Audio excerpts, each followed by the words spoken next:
Mavi Home Studios.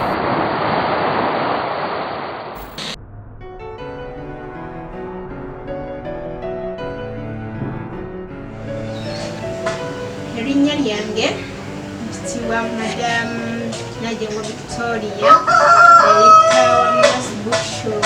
Ndi mukyala mufumbo, nina omwami, nina n'abaana. Nze n'omwami wange twasisinkana ku ssomero. Sitole erifana nnyo naye engeri gye twasisinkanamu gwe mpulira nga nsekamu n'okuseka.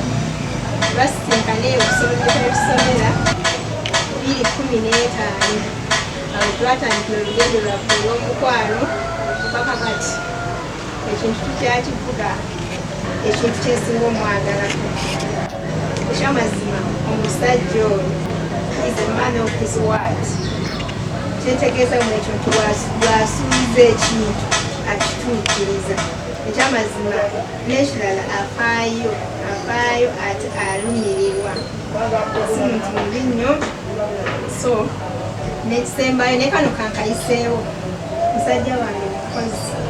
Ekyamazima sijja balimbali, simanyi bbeeyi y'akabiriiti, simanyi bwe balamuza bizigo, tomuddukiza pampa y'abaana olw'okulaba nga bwe kimu akoze eki olabiraawo ng'akireese. Oyo mwami wange bingi byenyinza okugana ekisaawa eyo kati kanyogereko bitono. Mwami wange omulungi sikaati sinza nti ngenda kwagala okusinga we nnali nkwagadde nga Mukama ye mubeezi. Okubeerawo mu buli mbeera, sijja beerawo mu ssanyu okuyina beerawo mu buli mbeera ey'amaziga n'essanyu byonna byonna nze wendi. Tusabe Mukama atukuume twerabeko mu egyo emyaka egy'obukadde ng'okuuse jjajja nange nkuuse jjajja w'abaana. Mavi Home Studios.